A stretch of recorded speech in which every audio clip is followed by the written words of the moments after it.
no las voy a tratar directamente, aunque sí, digamos, el punto que voy a hacer está muy conectado con ellas.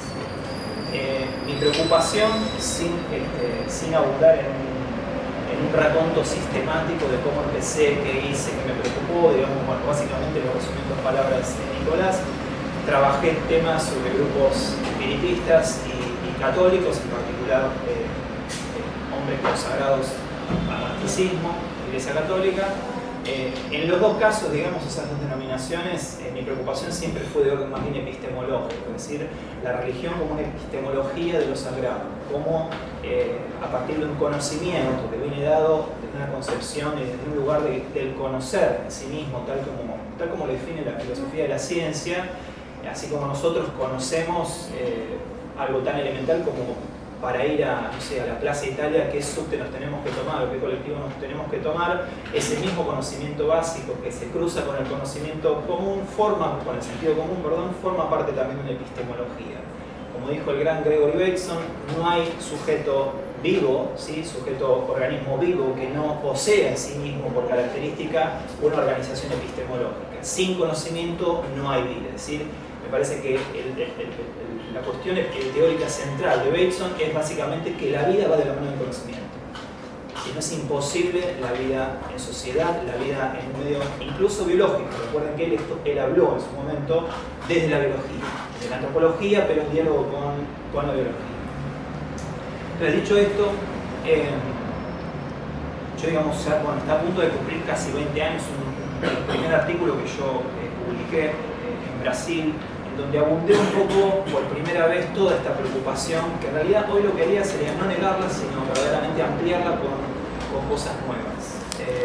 Obviamente no lo voy a hacer en esta charla, aunque sí voy a tirar, digamos, algunas puntas que vengo pensando hace un tiempo en función de preocupaciones que va presentando el campo.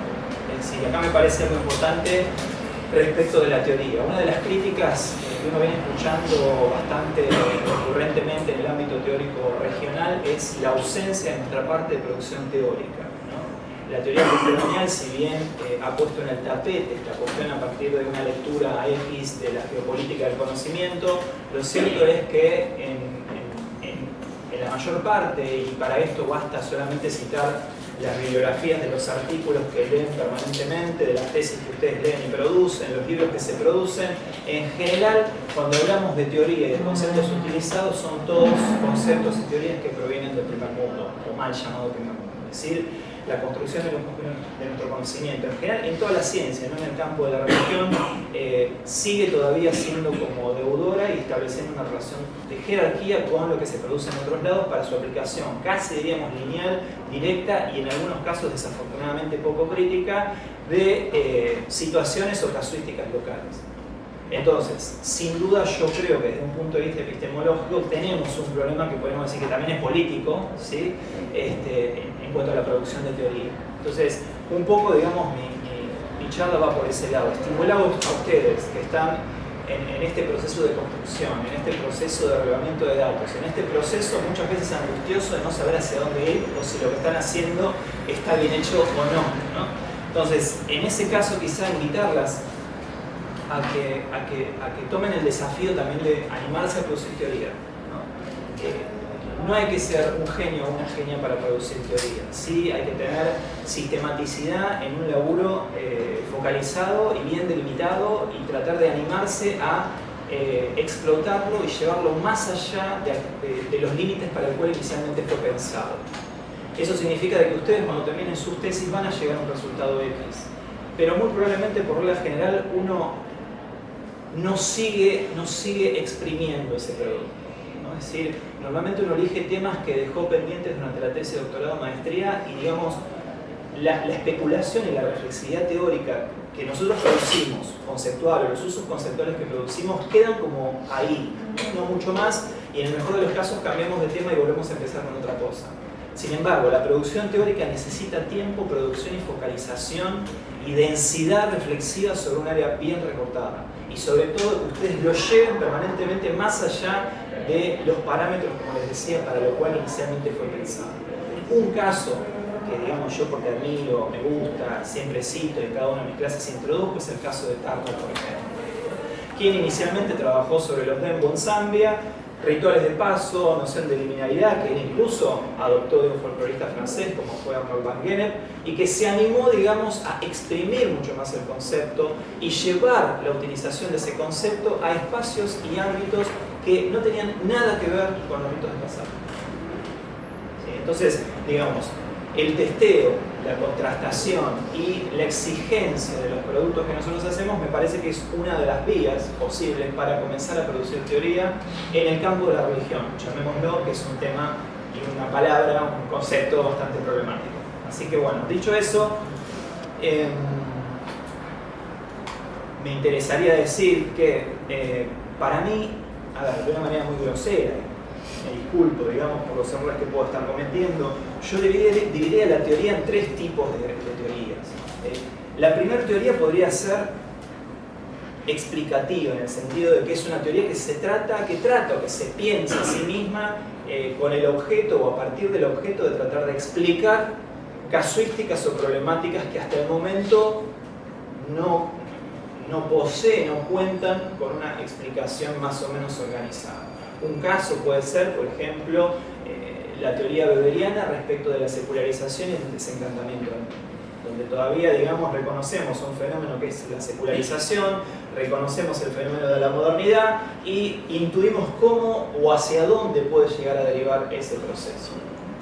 Es una teoría que pretendió explicar en su momento algo que no estaba del todo explicado y Weber lo puso con palabras, con conceptos, estructuraciones que aún hoy siguen siendo de mucha utilidad. Un segundo tipo, para mí, diría yo, podría ser una especie de teoría o tipos de teorías sustitutivas, en el sentido de que hay teorías o conceptualizaciones que uno lee o encuentra en autores que en realidad no vienen a explicar algo que no está explicado, sino que vienen a reemplazar modelos teóricos precedentes que explicaron lo mismo de otra forma. Es decir, la misión es sustituir otras teorías existentes. El ejemplo podría ser el caso de Lévi-Strauss respecto a los mitos. Hasta que Lévi-Strauss en los 60 se puso a escribir sobre los mitos, había otras teorías de los mitos que en realidad él se encargó de criticar, cuestionar y abandonar. Otra podría ser, no encuentro un mejor nombre, pero para que se comprenda y se entienda, una suerte de tipo de teoría más bien nominacionales, es decir, teorías que no vienen a innovar respecto a explicar campos que no están explicados, ni mucho menos a sustituir teorías que ya existen, sino básicamente a decir lo mismo que dijeron otros con un lenguaje innovador. El caso prototípico a mi modo de entender de esto, podría ser aquellas teorías que se encuadran, ¿sí?, con algunas diferencias y salvedades en el llamado gino ontológico. En realidad, digamos, para mí no generan un conocimiento revolucionario acerca de cosas que se van a conocer, sino que lo que dicen muchas partes de los ontológicos, en realidad ya lo decía Lévi-Strauss a principios del siglo XX, y lo han dicho muchos desde ese momento hasta la fecha. Entonces, ese tipo de teorías, diría yo, podemos encuadrar básicamente esta problemática para la que me convocó Nicolás para pensar esto de las teorías de la religión. Un problema recurrente que yo advierto en esto de pensar la teoría es pensar las teorías como mito, como Lévi-Strauss en algún momento pensó que los mitos se pensaban a sí mismos. Es decir, para él el grado de abstracción y de idealización que tenía el componente mitológico hacía que en realidad, como lo dice en la abertura sus mitológicas, los mitos se piensan a sí mismos y se inventan a sí mismos. El error en que quizás sería bueno no caer en la producción teórica sería que las teorías se piensen a sí mismas. Para mí no hay posibilidad de hacer teoría, de pensar nuevas teorías o no tan nuevas teorías, si es que verdaderamente no tenemos el pie puesto verdaderamente en el campo, en el terreno, ¿sí? Es decir, cuando uno hace las primeras observaciones, cuando uno hace las entrevistas, cuando uno observa, cuando uno escucha y cuando logra una conexión verdaderamente etnográfica con las personas con las que trabaja. Dicho esto,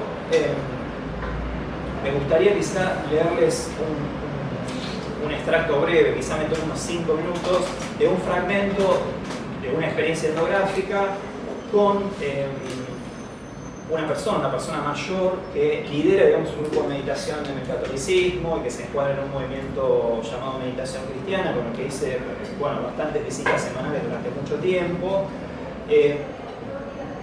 Una vez Pablo Rey me dijo, yo recién empezaba mi doctorado, estaba promediando, no me acuerdo, me dijo algo muy sabio, que es no tomes a la persona como fuente. ¿No? Esa palabra de Pablo Rey, el gran maestro Pablo que no está acá, me sirvió para pensar, digamos, los encuentros con las personas de otra forma, ¿no? Yo como que nada, yo tenía que hacer la tesis de doctorado, estaba apurado, tenía miedo de que las cosas no cerraran, no resultaran. Digo, muchos de esos temores que seguramente ustedes han tenido, tienen, y si no los tienen, créanme. Ya vendrán. Y ya vendrán. Y más también. Entonces, la conexión desde ese momento con la gente comenzó a ser otra. Comenzó a tratar de no captar solamente lo que la persona me decía en la entrevista, sino tratar de mirar siempre un poco más allá y sobre todo conectar a esa persona existencialmente con otros ámbitos de la vida. O sea, a mí, digamos, no se me perdía de vista el hecho de que había una situación de entrevista, había una situación de encuesta, pese a que ya me conocía, pese a que participaba permanentemente de los grupos de meditación. Pero yo sabía de que, digamos, la parte en la que yo hablaba con él y la parte en la que él participaba del grupo de meditación era solamente un segmento minúsculo, ¿sí?, de toda su vida cotidiana.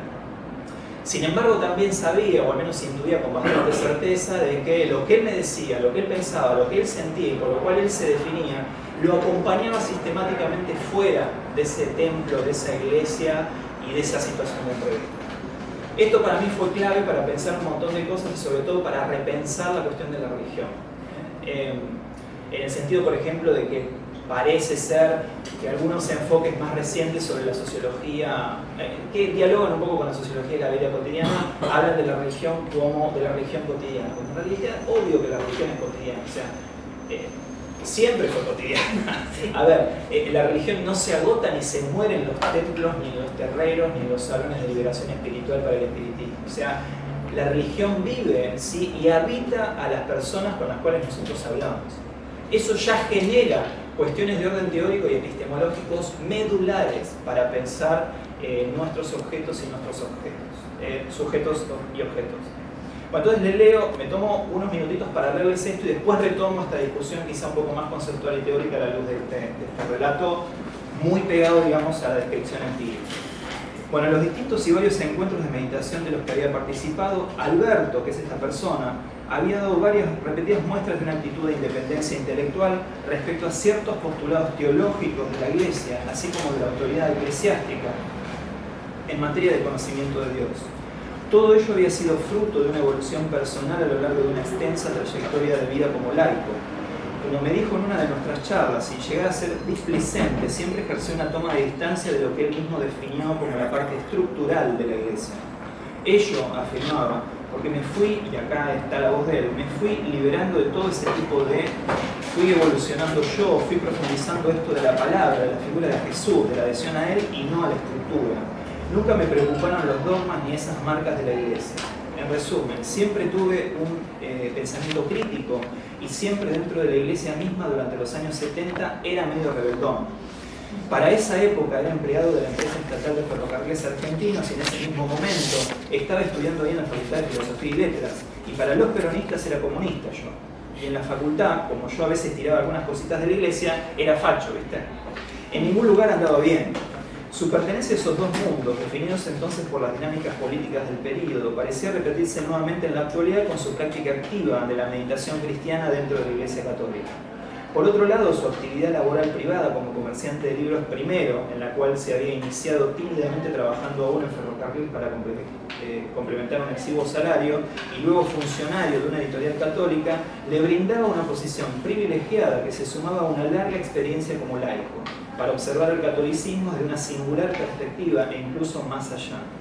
Fue esta actitud de autonomía dentro de un universo cosmológico normado como el católico, que en una ocasión, hace años atrás, en el marco de una concurrida asistencia de catequistas en la Ciudad de La Plata, lo había llevado, según veremos más adelante, a ser tildado de luterano por el mismísimo ex-obispo ahora, Héctor Aguer. Las lecturas que Antonio promovía entre quienes participábamos del grupo de meditación salían de las que por lo general había visto en las distintas librerías católicas. A partir de su larga experiencia como librero, caracterizaba al sujeto que adhería al rubro católico como alguien que o es muy rígido, estos son palabras de él, al punto de ser fundamentalista, también es de él, o le da lo mismo cualquier cosa. y sobre el mercado editorial, que su público es pequeño y escaso. En este sentido contaba que su apertura a una literatura algo distinta de lo que dictaba la costumbre le trajo problemas en los años 90, como aquel que le ocurrió una vez con la renovación carismática. Ellos decían que eso, los de la renovación carismática, era satánico. Además, tenían una emisora barrial y aprovechaban a cuestionarlo ácidamente desde ahí, es decir, le daban con un caño, pobre. A raíz de este problema, poco tiempo después recibió la visita del obispo Villalonga. Ambos se conocían bien debido a los cursos y seminarios en los que Antonio participaba regularmente en la diócesis, de las cuales este prelado era su directo responsable. Antonio, ya termino, publicó un devocionario, una novena, un libro de cuaresma, reflexiones, etc. Cuando le pregunté si el interés por escribir había tenido alguna relación con su alejamiento, entre comillas, de la iglesia dogmática, me corrigió y habló de crecimiento, el cual también relacionó con su llegada a Meditación Cristiana, que es este movimiento que yo les decía antes, al cual se ascribe el grupo de meditación. Se trató, como afirmó, de una búsqueda de lo amplio. Acá cito a él, ¿no? Yo hacía muchísimos años venía buscando. Él nunca se fue de la iglesia. Nada de lo de la iglesia, ni de lo que yo viví, ni de lo que cuenta la historia en realidad, nada me escandalizó nunca, porque me pareció más importante el mensaje de Jesús que el de los hombres. Y como siempre tuve una apertura muy grande hacia las otras religiones, hacia lo que pensaba el otro, de respetarlo, de ver que cada uno tiene una riqueza para ofrecerte, y yo he ido a charlas de los adventistas, he ido a charlas, sí, si a ver se entera, me mata. A los luteranos, encuentros con bautistas, etc. Con la gente de la comunidad musulmana he ido también a verlos, me encanta leer el Corán, poco con los budistas, porque tal vez no encontraba. Toda cosa que venía del hinduismo, leía frases, etc. Empecé a incursionar en el hinduismo y después encuentro a Anthony de Melo y me di cuenta que tan equivocado no estaba. Cosa que yo leía de una frase, un proverbio que veía del hinduismo, me despertaba, me daba como un vuelo a la libertad, a volar de manera que no me la daban a lo mejor ciertas cosas de nuestro paño, es decir, el catolicismo.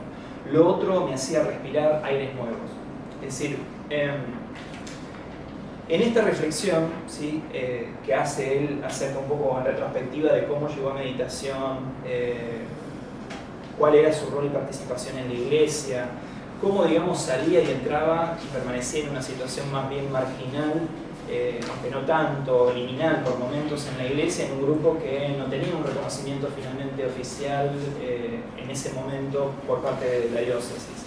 Lo que me parece destacable de la enunciación de Antonio es básicamente que muchas veces nosotros pensamos al sujeto religioso como un sujeto religioso, cuando en realidad el sujeto religioso primero es un sujeto moderno que está sujeto a no solamente, digamos por caso, a ontologías de orden religioso, que vamos a discutirlas ahora, sino a otro tipo de ontologías que también lo definen y lo constituyen como sujeto religioso. Me estoy refiriendo básicamente a que en realidad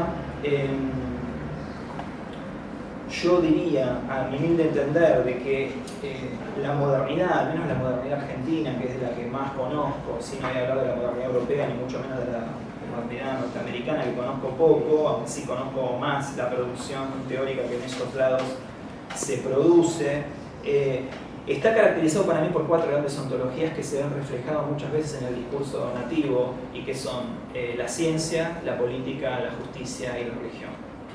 Para mí, digamos, al momento de analizar los discursos nativos, las experiencias religiosas de nuestros nativos, nosotros abstraemos a ese sujeto de modernidad periférica en América Latina de la composición y la estructuración transversal de otras ontologías que también lo habitan.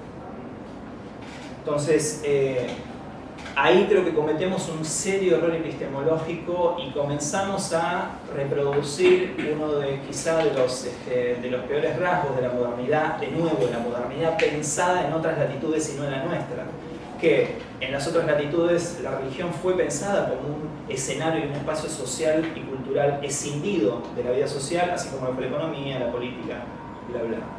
Quien tiene 2 meses de vivencia o de experiencia ciudadana en Argentina o en cualquier otro país de América Latina se dará cuenta de que ese modelo de modernidad poco refleja nuestra propia realidad, donde lo que vemos es que ese proyecto moderno precisamente fracasó en cuanto a la división y el estancamiento de lugares diferentes. Por eso muchas veces vemos los cruces, de nuevo con de explicación que ustedes podrán refutar o decir lo que quieran, vemos muchas veces en ámbitos jurídicos, en ámbitos científicos y en ámbitos políticos, ¿sí?, encuentros con la religión, ya sea por objetos materiales que están presentes donde en teoría no deberían estar, por enunciados morales, ¿sí?, o confesionales que tampoco deberían estar. El debate sobre el aborto o la interrupción voluntaria del embarazo hace poco. En el campo de la ciencia, cuándo empieza la vida y cuándo termina, o qué es vida y qué no. Quiero decir, eso para mí nos obliga no solamente a reformular nuestra mirada sobre el sujeto, los sujetos con los que trabajamos, sino por el otro lado también nos obliga a revisar las nociones de religión, y le pondría muchas comillas siguiendo acá la sugerencia de Ana Lourdes, para pensar la construcción de nuestras propias preguntas. ¿Por qué digo todo esto? Porque lo delicado de todo esto es que la epistemología no es ingenua y no es inerte, no es inolora, no es inodora, no es que no produce efecto. El no pensar la epistemología produce consecuencias directas en la forma en que nosotros no solamente construimos nuestros conceptos, sino en la forma en la que también producimos nuestros propios conocimientos. Entonces, para mí nos está faltando una discusión epistemológica de fondo y de forma acerca de lo que producimos y cómo lo producimos en el campo de las ciencias sociales de la religión. Estas ontologías que yo les decía, ciencia, justicia, política y religión, son obviamente ontologías porosas, heterodoxas, dinámicas, que participan de la gestión de las acciones, las relaciones, las racionalidades y las sensibilidades de los sujetos. Este modelo de religión con el que nosotros normalmente nos formamos y, bueno, mal o bien o con algunas dificultades terminamos reproduciendo consciente o inconscientemente, se basa naturalmente en ciertos presupuestos epistemológicos que sería bueno discutir en algún momento. Uno de ellos, y los voy a pasar rápido para no dilatarme demasiado, es el de la concepción modernista de la religión visualizada como algo escindible, artificialmente, obviamente, así como lo pienso yo, del resto de la vida social. La figura de lo institucional, formada sobre la base de esas teorizaciones que surgieron sobre secta, iglesia, congregación, templo, denominación, etcétera, etcétera, sentaron las bases teóricas y conceptuales para ver, digamos, aquello que era percibible y observable en el terreno de lo empírico, ¿sí? Y para acotar muchas veces el fenómeno religioso al menos en ciertas prácticas de las ciencias sociales de la religión, a lo que es institucional. Institucional, digamos, dicho sea de paso, a cuestiones más bien formales y jurídicas. Desde un punto de vista antropológico, mi concepción de institución tiene más que ver como, quizá lo hacía el estructural funcionalismo, perdón que me vaya más atrás, institución como espacio social y temporalidad de acciones y de acuerdos implícitos entre las personas que participan de algo. Es decir, la religión puede ser una institución en esos términos, así como algunos grupos religiosos pueden ser también institucionales en los términos más jurídicos, como lo definió cierta sociología de la religión inicialmente. Pero una cosa no quita la otra. Para mí la mirada tiene que estar en la primera forma más que en la segunda. Los giros más de la vida cotidiana que estamos viendo hoy apuntarían más a recuperar esa mirada de la religión como sistema de prácticas, ¿no? Con acuerdos, con conocimientos y con saberes que los actores manejan sobre todo eso. Luego, bueno, en relación con esto, la circunscripción a experiencias denominacionales, la distinción entre natural y supernatural, ¿no? Y por otro lado, la distinción entre pensamiento y acción. Para mí son dos nociones, dos duplas, dos oposiciones binarias que van de la mano en cuanto a la definición de lo religioso y al sujeto que habita la religión. Cuando definimos religión pensamos en seres no humanos, ¿sí? La noción del humano en realidad es lo mismo, no es muy distinto decir espíritus, entidades, divinidades, como lo han dicho 800 antropólogos antes del giro ontológico desde, no sé, fines del siglo XIX hasta la fecha. Entonces, nada, eso. ¿Qué quizá puntos o aspectos habría que pensar para, no me interesa obviamente dar una nueva noción de la idea de religión, pero sí qué dimensiones me parece que deberían ser tomadas en cuenta? Y voy a lograr cerrar rápido esto antes de que Nico me tire algo, porque creo que me estoy yendo de tiempo. La primera sería considerar la idea de que indudablemente la religión produce una afectación, ¿sí? Es decir, y para mí acá hay tres puntos, que es lo ideológico, organizado a partir de las fuerzas, lo ritual en términos de agencia y lo ontológico en términos de experiencia y existencia. Por otro lado, el sentido. Para mí no hay vida social si es que no hay sentido en el medio. No hay vida social de ningún tipo, ni religiosa, ni política, ni económica, ni amorosa, ni sexual, no hay absolutamente nada. Ahora, dos palabras sobre el sentido. Uno de los problemas también epistemológicos con los que venimos lidiando, de nuevo, mi humilde percepción, quienes estudiamos religión, es básicamente que todavía, no solamente, bueno, ahora el giro ontológico, pero antes que eso, muchos años antes, hasta la fecha, el giro lingüístico también ha venido haciendo estragos en la interpretación simbólica, ¿sí?, de los fenómenos religiosos, que son, digamos, el espectro, el horizonte en el cual yo sitúo todo análisis de la religión. Cuando me refiero al giro lingüístico, me refiero a la importancia y a la impronta que dejó la lingüística y que permanece aún muy fuertemente y muy estructuralmente en nuestra comprensión de los fenómenos sociales. Entendemos el sentido y lo definimos solamente desde un punto de vista gramatical, sintagmático, pragmático, ¿sí?, al modo en el que se construye el orden del discurso. La vida social no funciona como un discurso. La vida social, y más aún la práctica religiosa, no puede ser circunscrita al fenómeno del lenguaje. En el sentido de que el lenguaje solamente nos permite traducir y decir aquello de lo que somos conscientes, de lo que sabemos. El orden de la religión, así como el de la ciencia, la justicia, la política, nuevamente, tienen, a mi humilde entender, de nuevo, amplios espectros de no decibilidad. Es decir, espacios en los que el lenguaje no basta para traducir experiencias que se generan en esos ámbitos. Entonces, mal haríamos nosotros de circunscribir nuestras interpretaciones o recortarlas meramente a las enseñanzas de la lingüística. Con esto no estoy diciendo que tenemos que abandonar la lingüística, con esto estoy diciendo que tenemos que ser más cautelosos epistemológicamente en la construcción de los análisis y de los instrumentos que despleguemos para la comprensión de esos fenómenos. En relación con esto, me parece que también sería importante pensar, no digo la relacionalidad, sino sí lo que llamaría más conectividad. No voy a abundar, digamos, en teorías que tenemos acerca de la relación, ¿no? O sea, se viene hablando mucho del relacionismo sería, o de lo relacional, ¿no? Es un término algo trillado. Yo escribí algo sobre esto hace un tiempo. Hay varias teorías sobre las relaciones sociales. No me voy a detener en esto porque creo la palabra a Ale, que va a tener cosas más importantes que yo que decir seguramente. Pero sí, digamos, pensar la conectividad. No podemos pensar a los sujetos de manera aislada. Los sujetos no solamente están conectados entre ellos, sino que se conectan con órdenes de realidad totalmente alternos al que habitan regularmente. Esto significa de que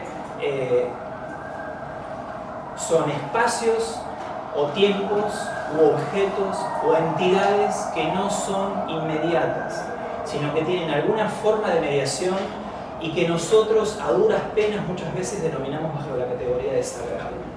Esa no accesibilidad, esa no decibilidad, esa imposibilidad de acceso, todas esas características para mí deberían redefinir la noción convencional y clásica que nosotros tenemos de sagrado. Para mí no hay que abandonarla, para mí hay que redefinirla a la luz de nuevas problemáticas que se presentan en campos tan diversos como el género, el deporte, la política, donde nosotros vemos, che, pero acá no hay algo religioso. Este fenómeno mesiánico, este fenómeno que apela básicamente a la construcción mitológica de un pasado o a la construcción utópica de algo que no está. El tiempo, para mí es central, no le damos ninguna bolilla al tiempo, el tiempo es algo elemental, no podemos ignorar el tiempo. ¿Quién escribió sobre tiempo y religión? Nadie. la cuestión del mito y el utópico son dos entidades sacralizadas